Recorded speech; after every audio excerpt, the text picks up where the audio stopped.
Thank you very much. As the ex-English parliamentary speaker John Bercow was fond of saying, order, order, order.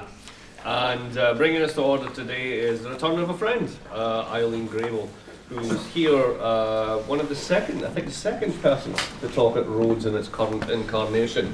What was that, about a year and a half ago? Something like that, exactly. When her book came out. So anyway, here's the brief bio, and then we'll get on with it.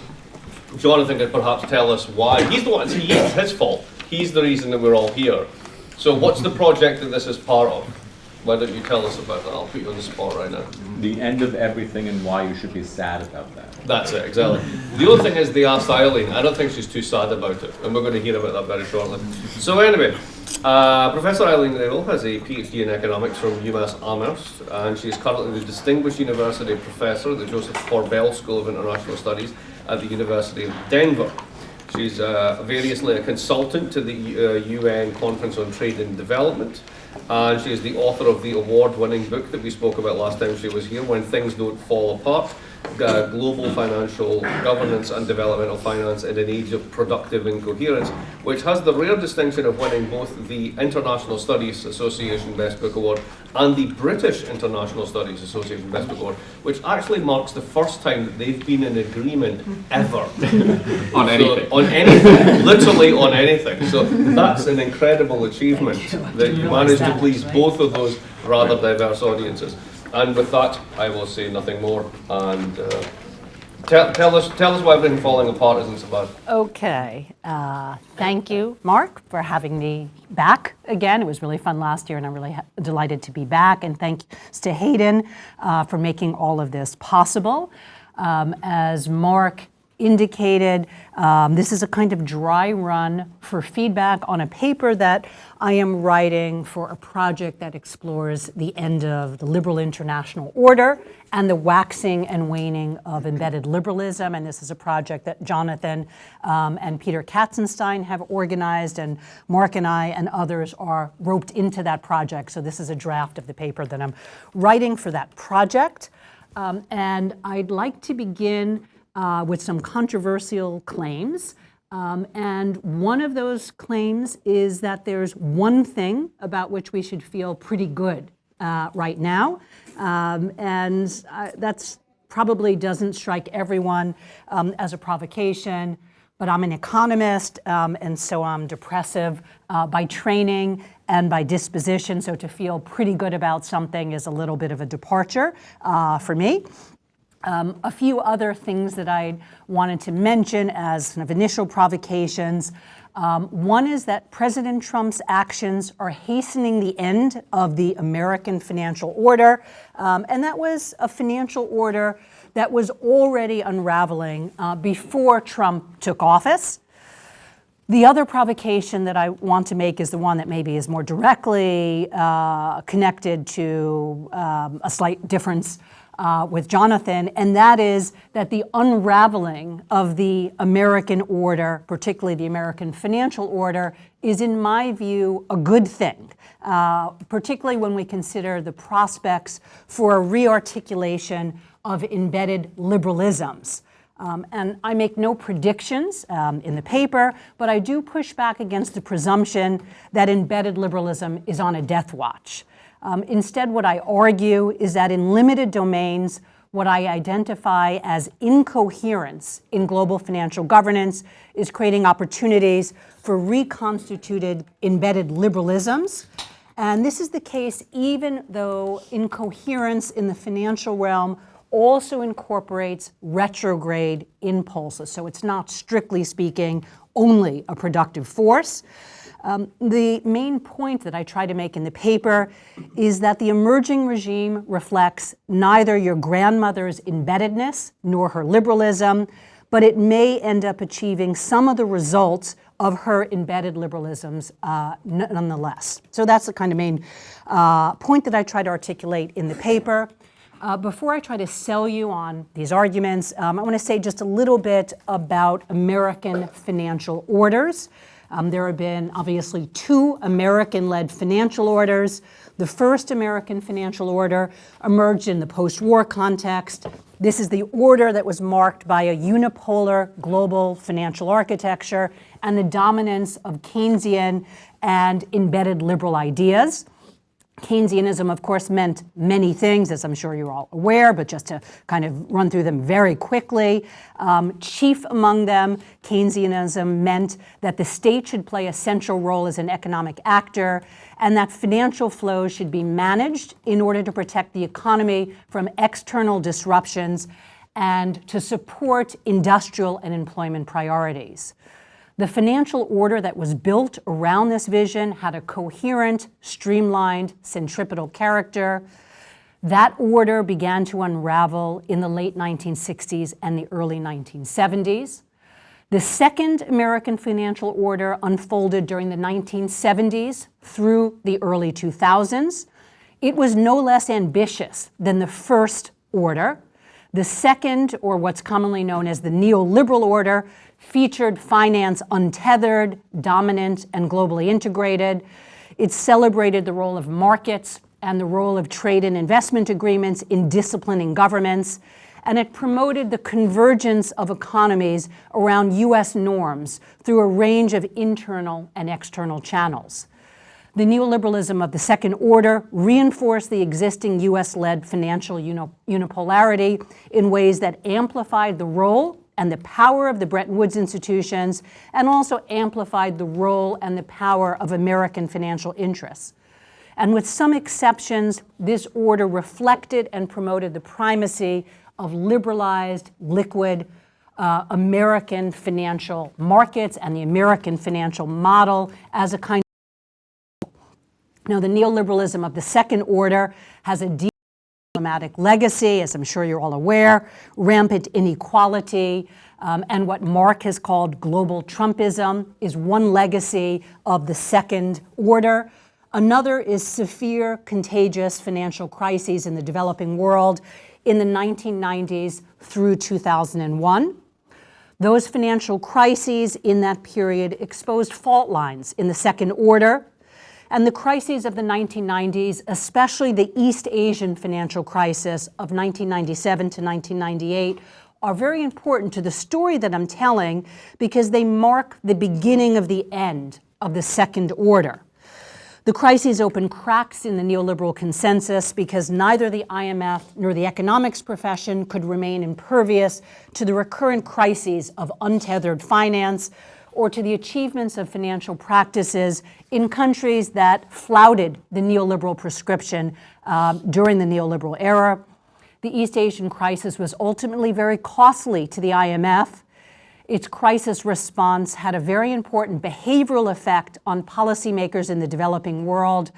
They came to stockpile currency reserves so as to self-insure from any future interactions with the IMF. Most observers came to see the IMF as irrelevant after the Asian crisis, particularly after the institution's customer base collapsed after the Asian crisis loans were repaid. The Asian crisis had some other important effects as well. It renewed interest among developing country policymakers in the creation of institutions that could supplement and in some cases substitute for the Bretton Woods institutions, an ambition that is only realized partly during the global financial crisis. And finally, the Asian crisis induced policymakers to create informal financial governance networks to oversee and coordinate an increasingly complex financial terrain. So the crises of the 1990s, and especially the global crisis, I think ultimately had contradictory effects on the financial order and on neoliberalism. It deepened fissures in the US-led regime, while in some ways also reinforcing the US's central role.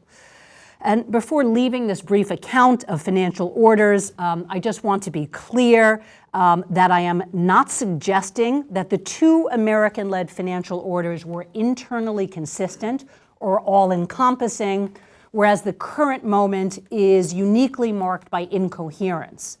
Coherence is always a matter of degree. It's not a matter of present versus absent.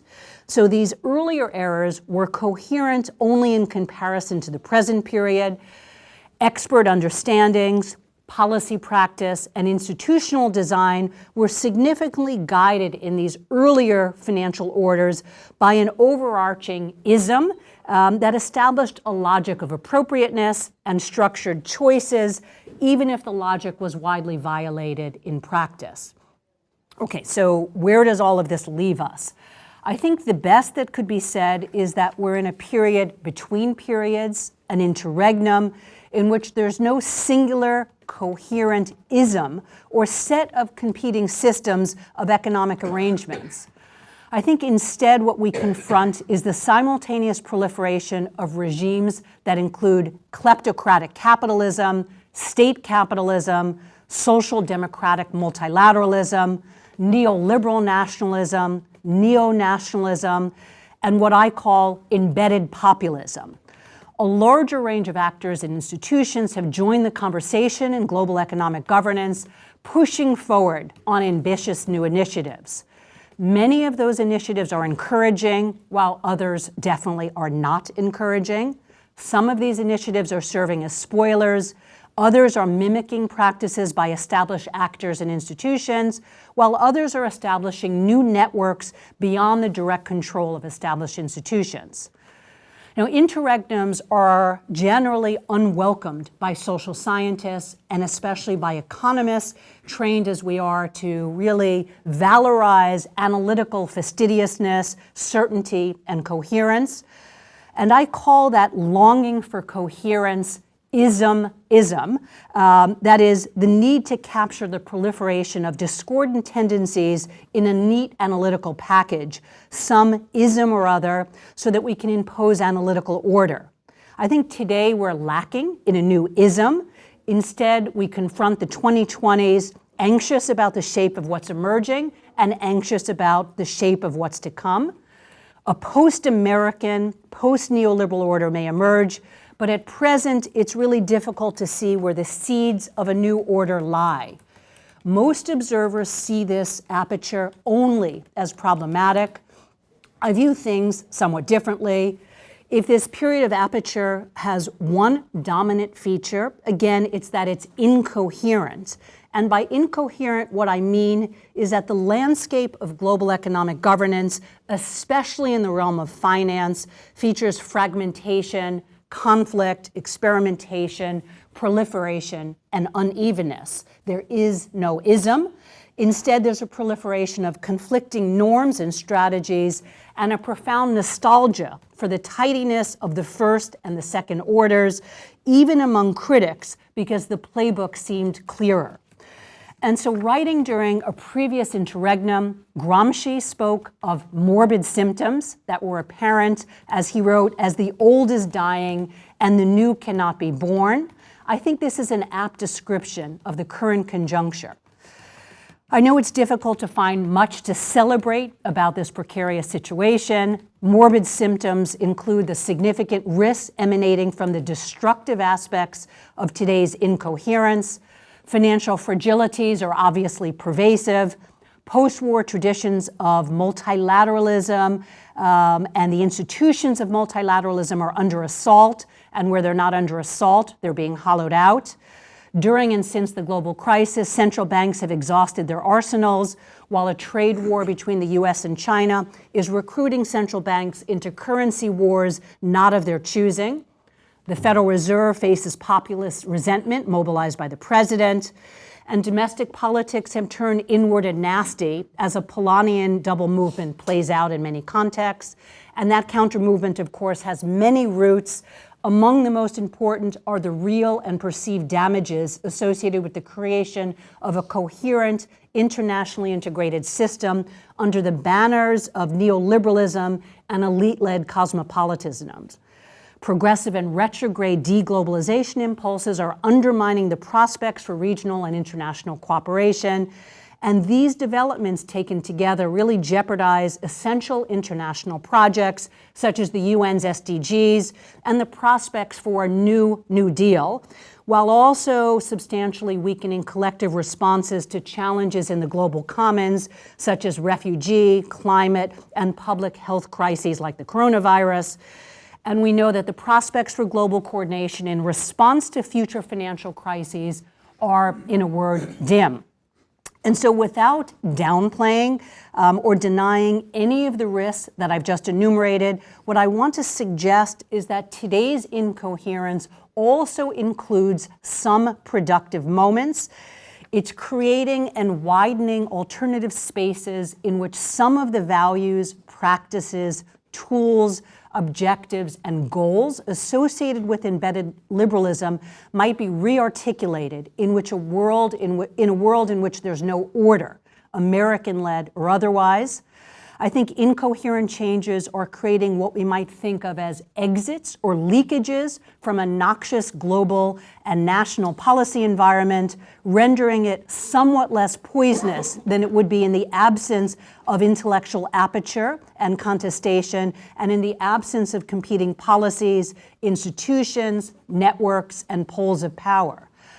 What I'd like to do now is sketch out in the broadest strokes some of the features of global financial governance in the present period, drawing attention to some of those aspects that bear most directly on the fate of embedded liberalisms. My chief argument is that the evolving, incoherent nature of global financial governance in the current environment can support some of the financial pillars of re-articulated, heterogeneous, embedded liberalisms, along with other and far less appealing isms. One encouraging outcome of the global crisis is that it undermined the financial monoculture that marked the second order. In fact, the global crisis deeply tarnished claims for the superiority and the universality of the US financial model, something Jonathan's written about. The crisis validated the views of critics in the US, China, and elsewhere who had long identified the failings of this model. Developing country policymakers exploited the crisis and the post-crisis environment to call for alternatives to the US financial order. Those calls came most directly and explicitly from Chinese officials, though others made similar calls.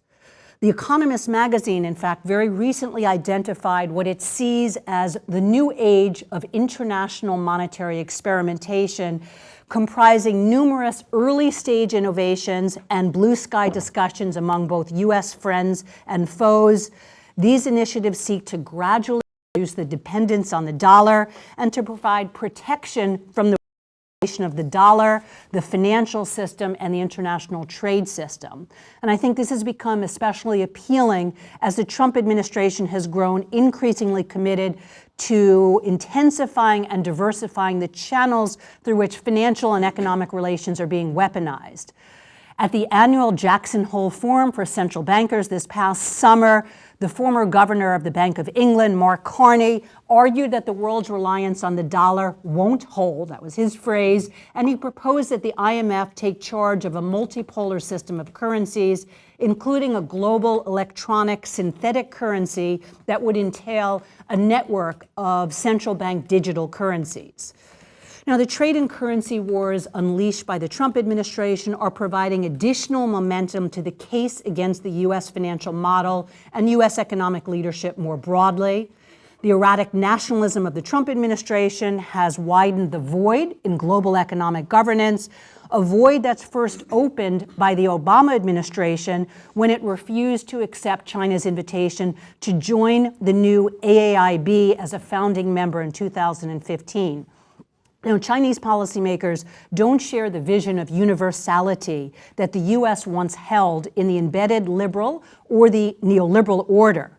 And so the point that I'm making is that the end of the hegemony of the U.S. model has created space for a pluriculture of hybridized rather than ism-driven financial models. China's model is obviously the most legible of those alternatives, but there are other inchoate initiatives in Korean, Indian, Malaysian, Brazilian, and Islamic finance, which represent alternative modes of organizing finance. Now, another change in the global financial landscape that I'd like to mention has to do with central banks. Central banks have pivoted somewhat in the direction of what we might think of as embedded central banking. This entails policy decisions that reach beyond the single-minded pursuit of inflation targeting to a broader range of macroeconomic objectives, such as targeting systemic risk, asset bubbles, and currency misalignments. Other tools that central banks have been using, of course, reflect business as usual insofar as they serve the interest of powerful actors and geopolitics drive them. And I just want to be clear that to the extent that inflation targeting has fallen away as a singular obsession of many of the world's central banks is less indicative of a change in their priorities, as it is a reflection of the deflationary environment in which banks find themselves, such that inflation has become a kind of fantasy for many central banks in rich countries. What became known as unconventional monetary policies, namely negative real interest rates and quantitative easing during the global crisis, really became a norm for central banks in many contexts. A new set of unconventional monetary policy tools might also be on the horizon owing to the increasing emphasis on greening monetary policy. The goal is to use monetary policy to support a transition to a low-carbon economy and to build climate risk assessments into lending decisions. The IMF's new managing director, Kristalina Georgieva, by the way, is also placing climate risk assessments at the centerpiece of new IMF lending programs. Now, these are obviously not happy times for central bankers. During and since the global crisis, they've been operating in what we can only think of as a weird environment. They've been involved in conflicts that are very much reminiscent of the 1930s. The novel environment also involves attacks on their credibility and performance and threats to their independence. Turkish President Erdogan in 2019 was able to do what President Trump has threatened to do many times, and that was to fire a central bank chair that was unwilling to bend to his will. Now, the attack on central banks has placed them on the defensive, as we know. So it's a little bit about central banks. I want to say something about another tool that has been deployed by central banks and finance ministers in recent years, and that is capital controls. As you know, capital controls were central to the financial stability that marked the first American order. Capital controls fell out of favor during the long neoliberal era. And as the global crisis emerged, capital controls were resurrected. That's something I've written a good deal about. Capital controls were used during the global crisis very successfully by a large set of diverse countries facing diverse economic conditions. Central bankers, the IMF, and the credit rating agencies now see capital controls as a legitimate part of the policy toolkit. The rebranding of capital controls as a tool of prudential financial management is a necessary, though to be clear, not a sufficient condition for the reconstruction and sustenance of embedded liberal strategies. The resurrection of capital controls remains complicated, as indicated by recent developments in Lebanon, Argentina, and Ecuador, something that I'll be taking up next week when I'm visiting the IMF to talk with some of their team that's been working on new strategies around capital controls. And I'll be doing a kind of assessment of some of those strategies next week in a meeting. Now, I'd also like to mention, having mentioned the IMF, the situation of the Bretton Woods institutions. It's complicated what's going on at the Bretton Woods institutions right now. President Trump's Treasury team and his appointments to the IMF and the World Bank display the administration's signature deep hostility to multilateral organizations and to multilateralism in general, along with the administration's hope to weaken the institutions from within. The Trump attack is really intended to hollow out the Bretton Woods institutions, in part to deny China and other developing countries a foothold to extend their role in global economic affairs. We see this especially at the World Bank, where World Bank President David Malpass has had a kind of trilogy of obsessions that date back to his time as a U.S. Treasury Department official. Those obsessions include what he terms reining in globalism, ring-fencing China, and pivoting the World Bank toward Wall Street and away from its traditional role as a public institution. And that pivot toward Wall Street under Malpass's leadership really begins before Malpass and begins under former World Bank President Jim Young Kim, who's now appropriately ensconced on Wall Street, as you probably know. I think it'll be really important to see over the next few weeks whether the IMF's managing director, Georgieva, who seems very politically savvy, is able to succeed in her goal of abolishing the open number 2 position at the IMF. The U.S. has traditionally appointed the IMF's number 2 position, and the Treasury Department reportedly has defrosted a young Trump ideologue for this role, and Georgieva has been pushing back to eliminate this role, apparently, as a check on U.S. influence at the institution. So that's a really sort of interesting dynamic that's playing out. This is obviously a time of uncertainty at and for the Bretton Woods institutions. There are signs of evolution in ideology and strategies. As I mentioned, when it comes to capital controls, we've seen a very big ideational transformation at the fund back toward the direction of the post-World War II environment. In addition, I'll note, and you may be less aware of this, it's been a bit more under the radar, there is a new and underdeveloped but more open-minded approach to industrial policy evolving at the IMF, such that IMF economists are starting to write favorably about the achievements of industrial policy in developmental states. They've just kind of caught up to decades of literature in the developmental state tradition, but good that they have. And that may end up also proving to be consequential in terms of resurrecting and rearticulating tools associated with embedded liberalism, aspects of embedded liberalism in any case. So I think the Trump strategy of trying to hollow out the Bretton Woods institutions is short-sighted and is certainly likely to fail.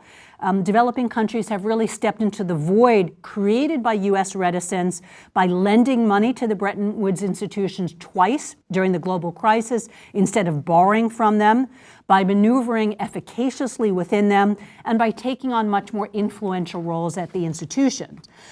The Trump attack on the Bretton Woods institutions has also had another kind of effect that I wanted to mention, and that is incentivizing both friend and foe to create new institutions and linkages that circumvent and constrain U.S. influence over financial flows and financial governance. In fact, the global crisis catalyzed the construction of a more densely populated institutional landscape, something that was already threatening the privileged place of the U.S. even before Trump's election. As you may know, and it's something that I wrote about in my recent book in one of the empirical chapters, the crisis occasioned the creation of new financial institutions that are financed, helmed, and based in the developing world. These institutions are networked with one another and with the IMF. And I think a more densely populated institutional landscape is much more likely to be tolerant or supportive of experimentation and a diversity of economic models and to enable a variety of embedded liberalisms. That's not the case in an architectural monoculture that exerts a kind of gravitational pull toward a single idealized model, as was the case during the first and the second orders. The last facet of incoherence that I'll mention involves conflicting trends pointing toward deglobalization, reglobalization, and new multilateralisms. During the first and the second orders, lending by the Bretton Woods institutions amplified and transmitted policy norms and reinforced the U.S.'s central role in global finance. Today's China's international lending, its aid programs, and its investment reinforce the country's role in reshaping the global financial landscape. Outstanding loans from China went from approximately zero in 2000 to more than $700 billion today. China is the world's largest official creditor, more than twice as big as the World Bank and the IMF combined. Many observers have compared China's Belt and Road Initiative to the U.S.'s Marshall Plan, but I think it's important to note that about 90% of Marshall Plan funding involved foreign aid, not loans, as is the case with China's programs. The money came from the U.S. government, whereas the Belt and Road comes up from a variety of sources, including private entities. The Marshall Plan, of course, gave liberal markets a decisive role, whereas the Belt and Road does not. During the global crisis, China really positioned itself as a savior of multilateralism. The government signaled its commitment to multilateralism and to Chinese-led reglobalization during the crisis by providing finance to the European Financial Stability Facility during the Eurozone crisis, by launching the AAIB and the Belt and Road Initiative, and by a range of other loan and aid programs. China is also developing CIPS, that's CIPS, as an alternative to the West's dominant financial messaging system, which is called SWIFT. It's very small, I'll just note that, but it is nevertheless pushing forward with this initiative, and it's supporting the internationalization of its currency through a variety of mechanisms. President Xi launched a very robust defense of globalization first and of multilateralism at the World Economic Forum in Davos in 2017. Since then, Chinese officials have seized the stage on many occasions to defend multilateralism and the benefits of global economic integration, often speaking of the constructive role of the BRICS. The project around developing alternatives to SWIFT has caught the attention of both U.S. foes and U.S. friends who are keen to protect themselves from actual or prospective U.S. sanctions that are managed through the SWIFT system. European officials are also playing the long game. They have a 10 to 20-year project to build a new financial clearinghouse called Instex, which may function alongside or be an alternative to the US-centric CHIPS financial clearinghouse. Lots of acronyms, I know. Now, many observers worry about the kind of reglobalization and multilateralism that's emerging as China steps into the void created by the fracturing of post-war traditions of multilateralism and the rise of illiberal nationalism.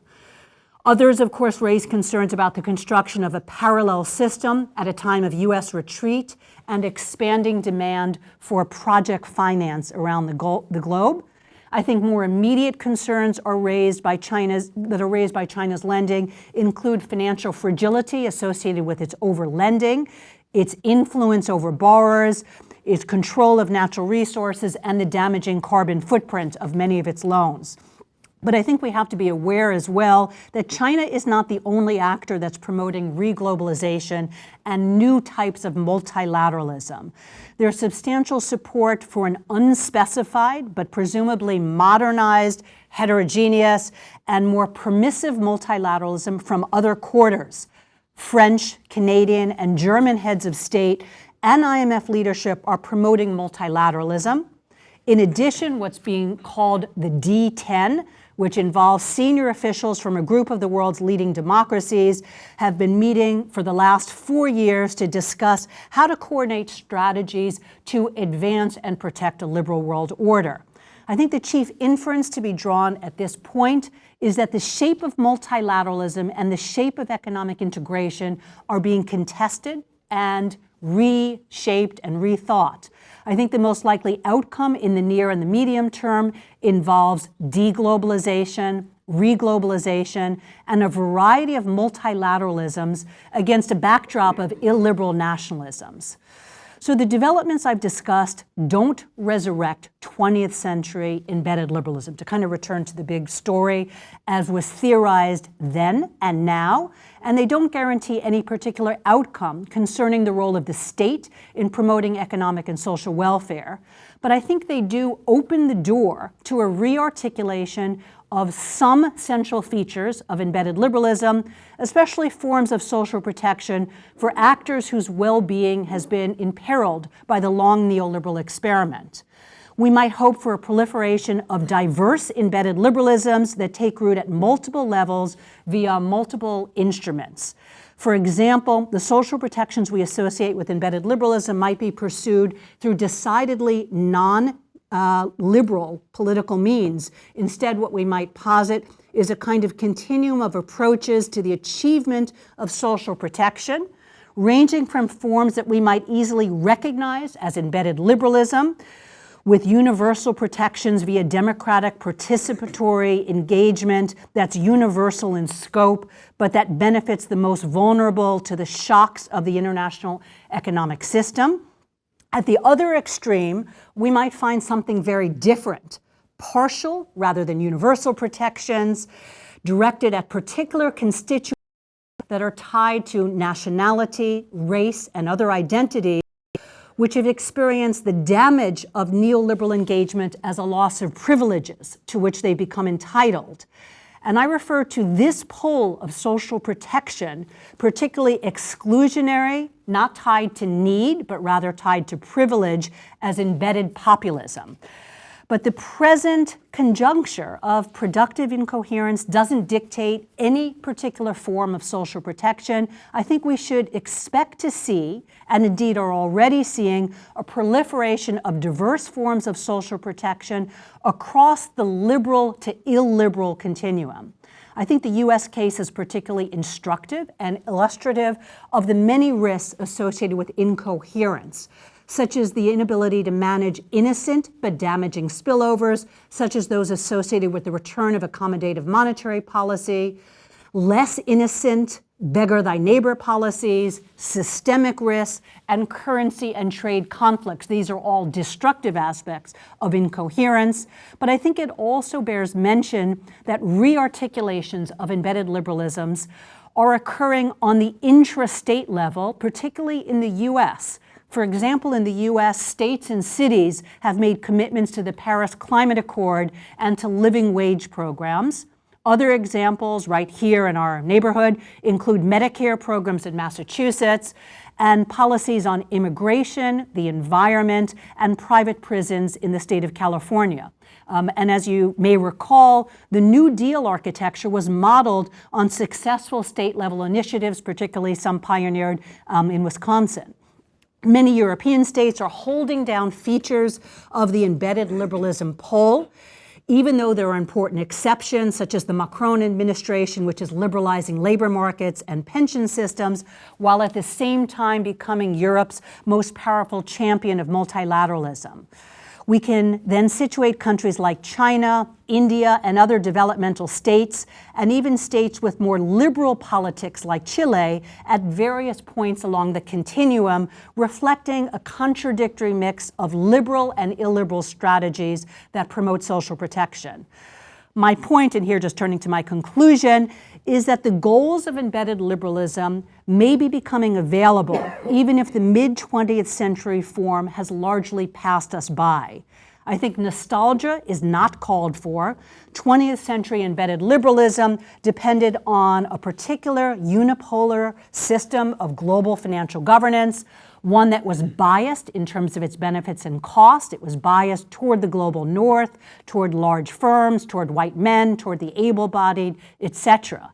The new forms of social protection that can arrive in the context of productive incoherence might be more heterogeneous in their forms and effects, but they might also be better suited to the institutional configuration and the needs of diverse countries. Not all of these promise to be benign. Indeed, the nationalist illiberal impulses that are so much on display today suggest that social protections will be sought via beggar thy neighbor strategies, cronyist configurations, racism, misogyny, and xenophobia, and other means that offload risk onto weaker parties at home and abroad. At one extreme, in fact, these strategies test the limits of what we mean by liberalism. They're better characterized, again, by embedded populisms, in my view. The original embedded liberalism of the post-war era was based on rules with universal aspirations and formal multilateral institutions that were seen as necessary to protect an open international economic order that had the US at its unquestioned center. Perhaps in light of some of the uneven changes that I've highlighted, and in light of the rise of informal governance networks, we might think more about how to nurture informal and varied, networked, cross-cutting, messy, embedded liberalisms that coexist in a world marked by many other isms. Making space for alternative embedded liberalisms, I think, necessitates a degree of permissiveness in the international economic order, what Danny Roderick has referred to as a thin version of globalization, and what John Eikenberry refers to as large and thin liberal internationalism. It may be that thin globalization is all that's possible and even all that's desirable, given the pending conclusion of the era of US hegemony. And it's in this morbid interregnum, to just return to Gramsci for a second, there is no singular ism, there is no alternative order, but I would just note that that's a fact that I don't mourn. Thank you. I'll just end there. Thanks. Am I close to on time? Okay, sort of on time in the neighborhood. If anybody has to leave for one, now's a good break. I know there's classes and things today. Excellent. In the meantime, questions, comments, observations? Eileen, thank you so much for your comments. So much going on there, and a really helpful way of unpacking both the sort of post-war history and the current moment. So 2 questions, very different flavors to them. One is about the AIIB, right? When it was kind of first launched on the scene a few years back, there was much kind of gnashing of teeth about how this would compete or potentially compete with the World Bank, and there was thinking around outbidding that the 2 institutions might do to try to offer kind of better products for their so-called customers. Now we're several years on, and you follow this more closely than I do. How much of that would you say that we've actually seen? How much outbidding, how much competitive behavior have we seen, or are they just filling totally different niches? And the second question is about climate change, with a topic with which I'm obsessed, and it really has to do with the transatlantic divide between sort of the ECB and the IMF leadership. Europeans who are thinking about this issue more proactively than, say, the Federal Reserve, which of course acknowledges that there are climate risks, but is a little bit more ho-hum about them, not as aggressive about that. And so to the extent that there is a divide between American central bankers and European central bankers and other technocrats on this, how much of that incoherence is productive in your sense, right? Is that good, or and you can imagine, okay, it allows for some experimentation, that sort of thing, or is this ultimately shaping up for gridlock because we need some consistent rules for transnational capital to work? So help me think through those 2 topics. Good. Those are good questions. You want me to respond? Okay, not collect. Okay, great. Thanks, Jeff. Those are great. Those are great and interesting questions.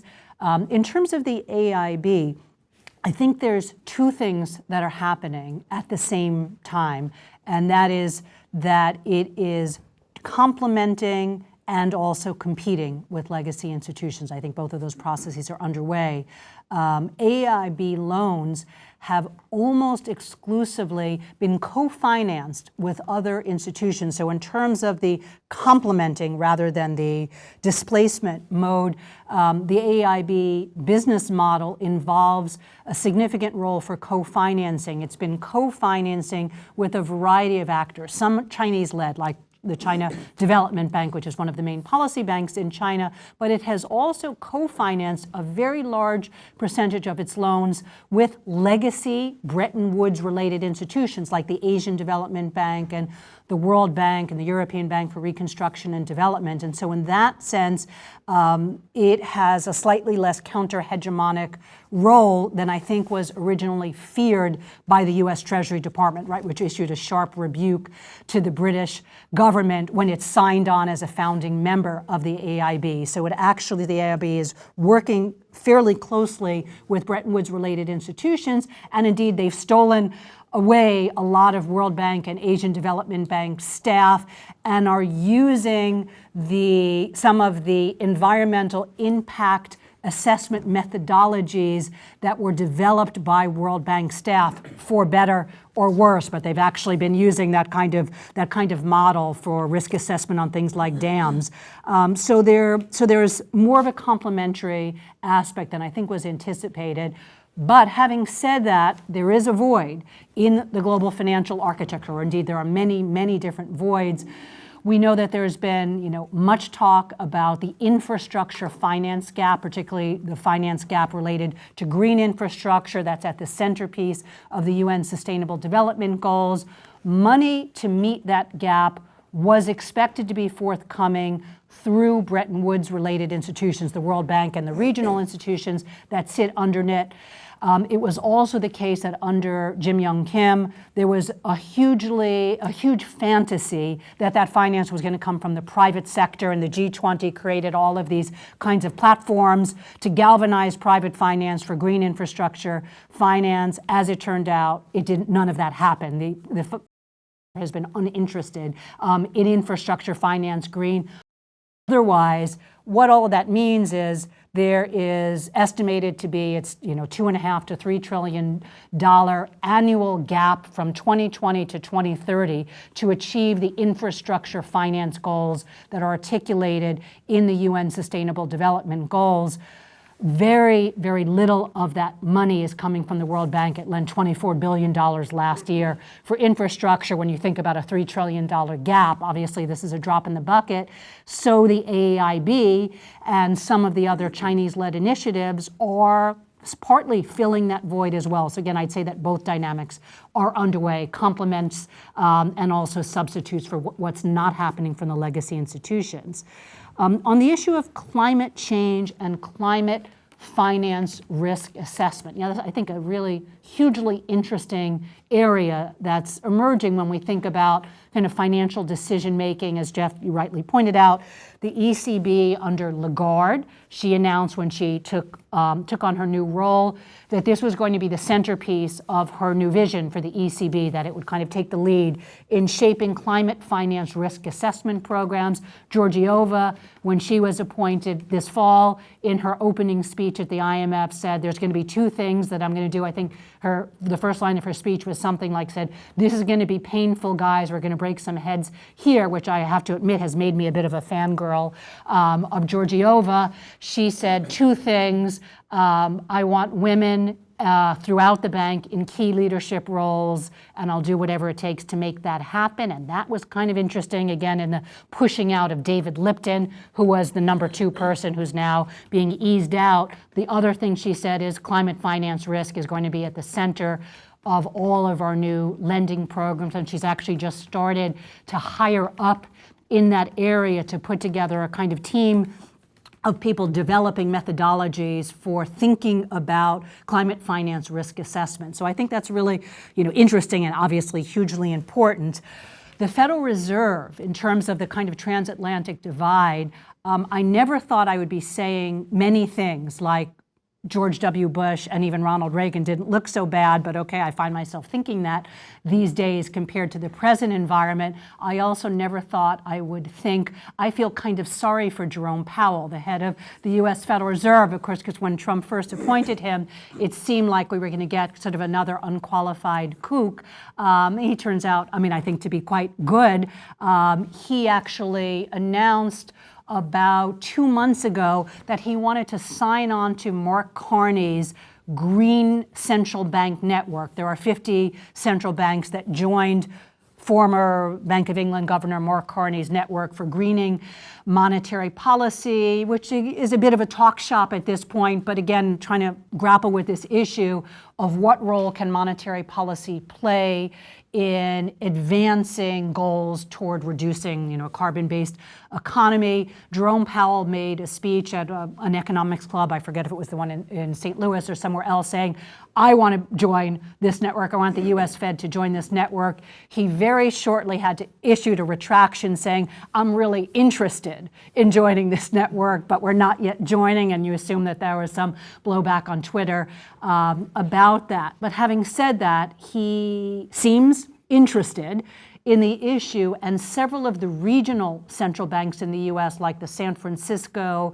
and the St. Louis branch of the Federal Reserve, have actually started to work on climate risks in working with commercial banks in the region. So I feel like it's happening to some extent on this side of the Atlantic when we look at our central bank as well.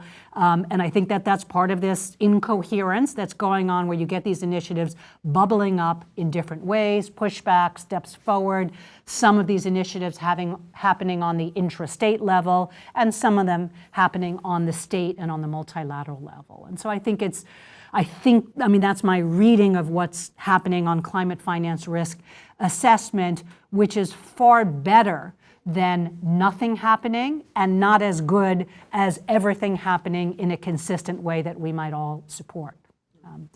Jonathan, I should get out of the way of others. you were second. That was characteristically spectacular. I'm thinking of just becoming like a deadhead and following you from talk to talk. I almost always wear the same thing, so you have to recognize that. So two questions and a minor comment.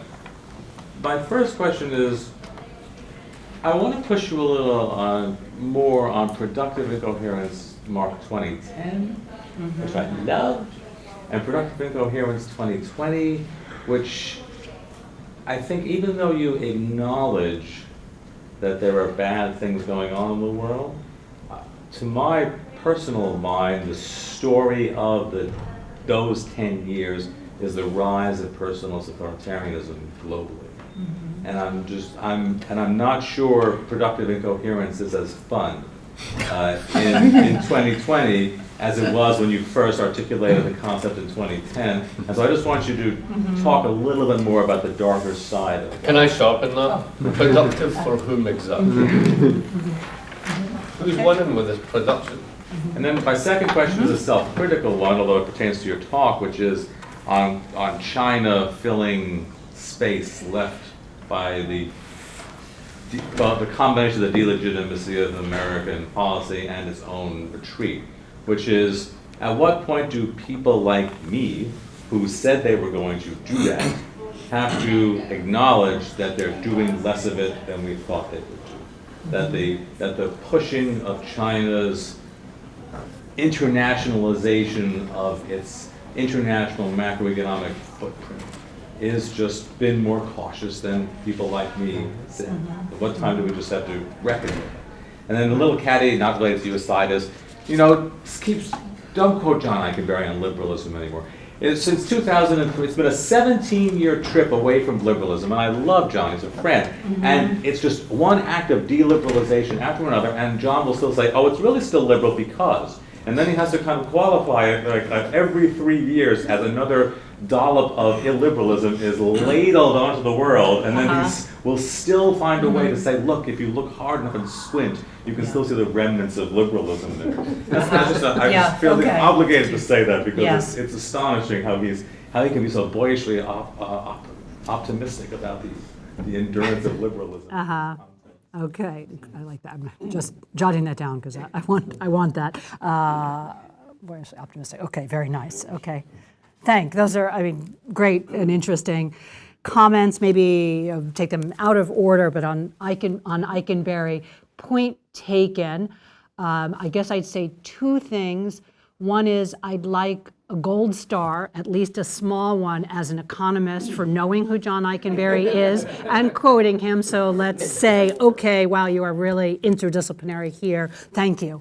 But point taken, and I guess I can't help but think that he may be being both boyishly optimistic but also nostalgic. I think it's the sort of, this project got me thinking. Honestly, I hadn't been thinking about embedded liberalism so fondly.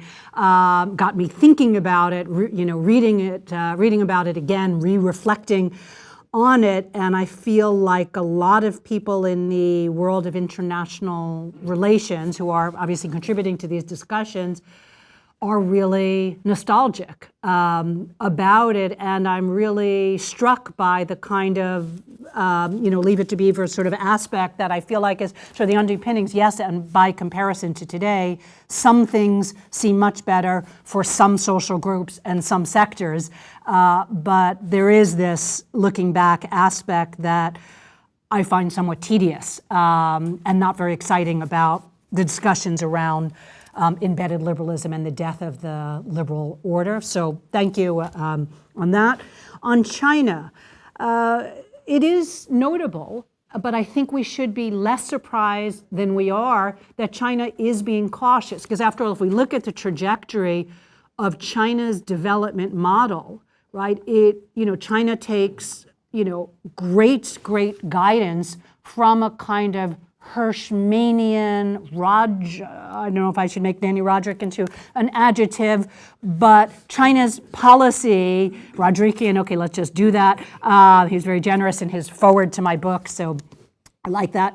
But, from Hirschman to Roderick and others in between, there's been a lot of discussion about experimentation in policy and the importance of policy experimentation. And I think China embodies this kind of experimental approach to policy. Like if we think about, the use of Hong Kong and, offshore, onshore markets in China. If we think about Shanghai, Chinese policy has always been marked by one step forward, two steps back, one step in a slightly different direction. I think it's a real strength of the way that China has maneuvered and developed policies. So the fact that Chinese policymakers, as of about last year, came to actually see that they were getting closer and closer to a kind of Minsky moment between shadow banking and overlending, the environmental footprint of Chinese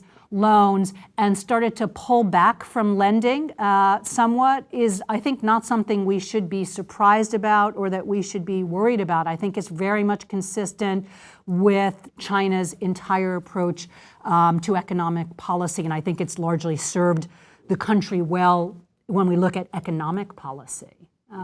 Did you want to, or you were sighing, I thought you wanted to, okay, jump in. Disagree. In terms of the productive incoherence points that both you and Mark raised, I definitely see the point that productive incoherence is not as fun now as it was when I started writing about it. Okay, but in some sense, I think it's more important. To me, I think the world that we're living in certainly embodies, a much livelier mix of both productive and destructive forms of incoherence right now. And I think that that's kind of undeniable. But I think things could be, and I know this is a counterfactual, things would be worse if we were talking about a Trump operating in the 1990s at the height of neoliberalism's coherence and power. His ability to destroy the world, I think, would be much greater than it is right now, because, again, and it's my point that we can think about incoherence as a kind of leakage in the sense of a macroeconomic model, that it to some extent creates some kind of aperture or some leakages from the noxious national and global policy environment. And so for me, that still remains a productive aspect of incoherence. In some sense, it dilutes to some extent the power and the destructive aspects of the strategies being pursued by illiberal governments. But which is not to say that I'm not deeply worried, and maybe that kind of pushed me back toward rereading some Gramsci, et cetera, the kind of tired, morbid symptoms idea, which feels kind of fresh again. So I think it's a reasonable point, but I think incoherence remains somewhat productive in some ways, again, as a leakage, but also because it creates space for experimentation and alternatives, which again were foreclosed in the kind of coherent, hubristic, tidy environment of the coherence of the previous orders, when there was one idealized model, the cost of departing from the idealized model were very high. You think about NAFTA Chapter 11 and how that, created then this template for suing governments that departed from the neoliberal model by putting in place environmental restrictions or capital controls. And to the extent that those kinds of overarching mechanisms of control are being contested and fractured, create some opportunities to do something else. And so that's why I continue to hold on to the idea that there is a productive aspect to incoherence. When we also look at the state level, again, like the California example, that despite everything, which is awful, and it is a long list of things that are awful right now, you have innovations emerging in different pockets of the world and in different spaces, even within the US, and that's better than the alternative of there is no, Tina idea that there's no possibilities. In terms of, Mark's kind of twist on this of who's winning, I would say that those who are, in a counterfactual sense, suffering less than they otherwise would, as they did in the heyday of neoliberalism, are winning in comparison to the degree to which they would be suffering under a much more streamlined, coherent set of ideas, practices, and institutions. So these leakages, I think, offer some degree of protection for vulnerable states and for vulnerable groups.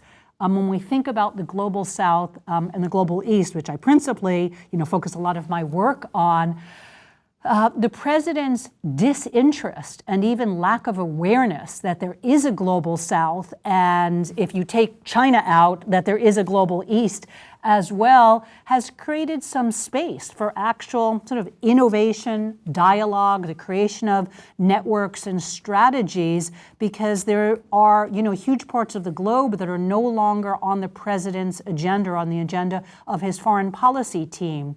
So it's certainly not the case, I don't want to be misunderstood, to say that the US is being helpful in any way to those countries, but it's not preoccupied in the way that it was in the 1990s with reshaping them and making them more like the US. And so this kind of neglect, benign neglect, I guess, if you will, is, I think, in some sense preferable to the intense interest in the global South and the global East that really marked the whole neoliberal era, and that also in some sense marked the embedded liberal era.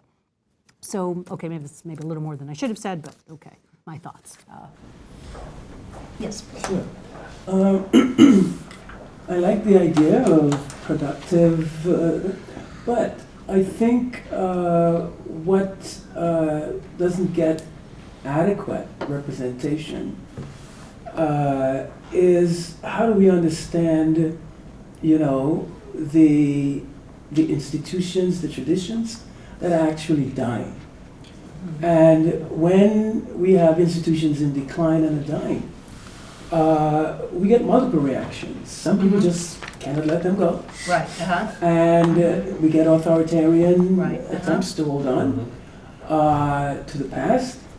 And I think it's important to be a little bit more explicit about those kinds of reactions so that we can understand that in this confused thing, you look at, the decline of the Soviet Union. You had to expect this kind of response, and so when I look at Trump, what I see is a similar kind of response to the reality of American decline, and so I'm really concerned about Modi in India. Yeah. Right? Yes. So I see globalization, as doing more than changing financial policy. It's literally threatening social orders.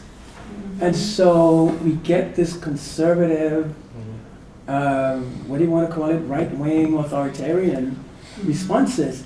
And I think that has to get a little bit more explicit representation in this sort of chaos that because there's some, as you point out so consistently, some of the new movements are very positive. They're new experiments, they're trying to do things. But in some of them, to me, it's just the symptoms of dying traditions, cultures, and societies. And we have to know how to handle those. Good point. And your name? I'm sorry. Paget. Paget. Thank you. Okay, thank you, Paget, for the really interesting observations. I think, this is maybe a good time to also, reflect on Polanyi. The story of this, are we living in a moment that's a counter movement? Surely. All the MAGA caps can be traced back, I think, not to the incoherence of the present time, but rather to the coherence of neoliberalism, to the success of neoliberalism in ravaging lives, such that what we have is a kind of counter movement towards strongman leaders. And so I think we're all concerned about the same outcome, which is rising authoritarianism, illiberalism around the world, right? Undeniably, obviously, keeping all of us up at night. I think probably where we might disagree, a number of us, is whether or not if we're telling a story about where did that come from. I see it as, the actual and perceived loss of white privilege, particularly white male privilege, in many contexts, that is an outcome of the success, in quotes, of neoliberalism, the destruction of labor unions and, undermining the living standards of working people around the world and exposing them to the volatility of the global economy that made them receptive to messages by strongman leaders, such as the kinds that we're dealing with right now. And so for me, that's an outcome of the success in instantiating neoliberalism around the world and destroying lives, rather than a reflection of the degree of openness that we might be seeing right now. So that's maybe a different read on that situation, but I think nevertheless a kind of Polanyian read. We are in a counter movement, and the question is, what is the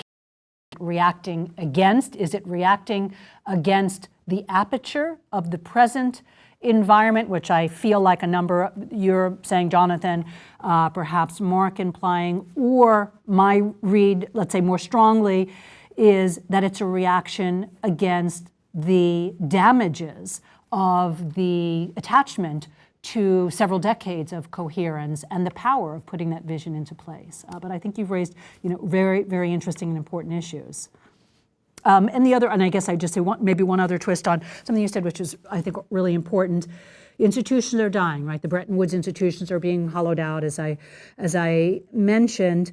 And when institutions, practices, ideas, and privileges are unraveling, okay, that obviously creates unease. That, again, leaves populations receptive to all kinds of new things, some of which are good, many of which are bad. I think that is true, but I also see something else happening, which is to say that institutions are also being reinvented. So as the US is, let's say, stepping away from the Bretton Woods institutions, the US blocked this fall the quota review at the IMF, which was to result in an increase in permanent contributions by members to the IMF and a change in the voting share allocations. And the US Treasury was able to block that. Mark Rosen voted on behalf of the US sort of against that. But that's one part of the story. The second part of the story is that you have other member nations of the IMF talking about scaling up their contributions to the institution and taking on greater roles and transforming it in some ways that are better than the old version of the Bretton Woods institutions. So I think that as you have unraveling of some of these institutions, you also have the possibilities for both positive and negative change. And I have to say, and I don't want to come across as naive, but as I've hung around the Bretton Woods institutions for some time, especially in the last couple of years, there is a greater degree of openness and reinvention happening. And I think under Georgieva that's happening at the IMF. The Lagarde in her last year or two was also quite good in that sense, and that's been really important. And I think part of it is a change in leadership, part of it is a kind of loss of confidence in the old models that the global crisis really did shake the confidence of the defenders of neoliberalism, and part of it is competition or feared competition with new institutions. So again, so I think a lot is happening as these institutions are being hollowed out, some of which is troubling, but some of which has some more progressive potential, or at least encouraging potential. Anyone else, Pete? Hi. Great talk. I guess I'm trying to figure out if you could underscore more than you have the importance of a single administration versus this longer story of hollowing out and dismantling and so on, because then you will talk about the Trump administration. Is it just an acceleration of pre-existing trends? So Hillary Clinton is elected instead. Your story would fundamentally not change. How much does, I mean, in some ways, your whole narrative is about leadership, but not necessarily what administration. So how much does it matter? Yeah, that's a really interesting question. I think that a lot of the kind of empirical developments that I highlight in order to put some kind of meat on the bones of my general argument have much longer historical roots. I mean, I think you're quite right to say, you know, Trump is like, you know, pouring kerosene on these trends, as are his illiberal counterparts around the world, accelerating these processes of deglobalization, reglobalization, contestation, hollowing out. I mean, I think you're right to say the East Asian financial crisis, so we go back to 1997, I think really, you know, plays an important role for me in my reading, and then the global crisis, an even more important role, so we're talking about the Obama years, of course, in the breakdown of the American model, the kind of loss of confidence in neoliberalism, the rise of alternative institutional spaces, contestation over ideas and strategies, the reconsideration of policy tools that we associate with the post-war era, like industrial policy and capital controls. The reinvention of central banks. Those are all products of the crises that were, the children of the neoliberal era, the 1990s and the 2008 crisis. So I think you're right to say that it's not just a story about Trump, but all of this openness begins before that. And then Trump comes in and accelerates these developments. So I think so. I think so. An acceleration, and at the same time as changes in the global economy, international relations have also enabled and facilitated some developments, some new relationships, new institutional developments and strategies. But I think Trump has acted as an accelerant, again, as has Orban and others of his ilk. But I think much of this likely would have happened, but less dramatically so, and indeed that there's evidence that this really begins in the late 1990s and then accelerates after the 2008 crisis. So things like the IMF rethinking capital controls and industrial policy is something that begins after the East Asian crisis and then intensifies 2008 to 2012. So of course, pre-Trump, the use of unconventional monetary policies is quite obviously a product of the global financial crisis, not otherwise a great awakening on the part of central banks. The whole reglobalization fostered by China is something that has roots in the post-East Asian financial crisis and then accelerates after the 2008 crisis. So Trump just makes things a lot more interesting and certainly a lot more worrisome, I think, for all of us. Anyone else want to come in? No? So I'm gonna go for one thing here, and it's a language issue. So I like this idea of embedded populism, but I do worry about the over-deployment of privilege, and I'll explain why. So there's been an 11% swing from labour to capital over the past 40 years in the United States, which is a very large number. I used to know what it was. Trillions of dollars. Wisconsin, real wages basically not only have not recovered from the crisis, have been in a secular decline apart from a 5-year blip in the 1990s since the 1970s. Brazilian real wages boomed for 10 years prior to 2012. And then they slumped. Then all those Brazilian workers who were insiders in the labour market, in unions, who are sexist and patriarchal and misogynistic and all the rest of it, they all voted for Bolsonaro. So why is it then that when we talk about places like the United States, somehow this is white privilege, but nobody calls out the Brazilians for doing exactly the same thing? What's your inconsistency? Yeah, I think maybe we could just more generally say it's privilege. Perhaps I shouldn't say So why it's is always. it privilege if citizen rights have been taken away by neoliberalism all of a sudden? Because it used to be the left's job to put those rights back on the table. But is the point that those segments of societies around the world that were protected from the ravages of the markets, like the Brazilian auto workers who are working in Benedessa-sponsored auto plants in Brazil, or the steel plants in Recife, they lose their privileges under neoliberalism, and they become receptive in the same way as U.S. blue-collar workers become receptive to a Trumpian message. Privilege imply that they should never have had these rights in the first place?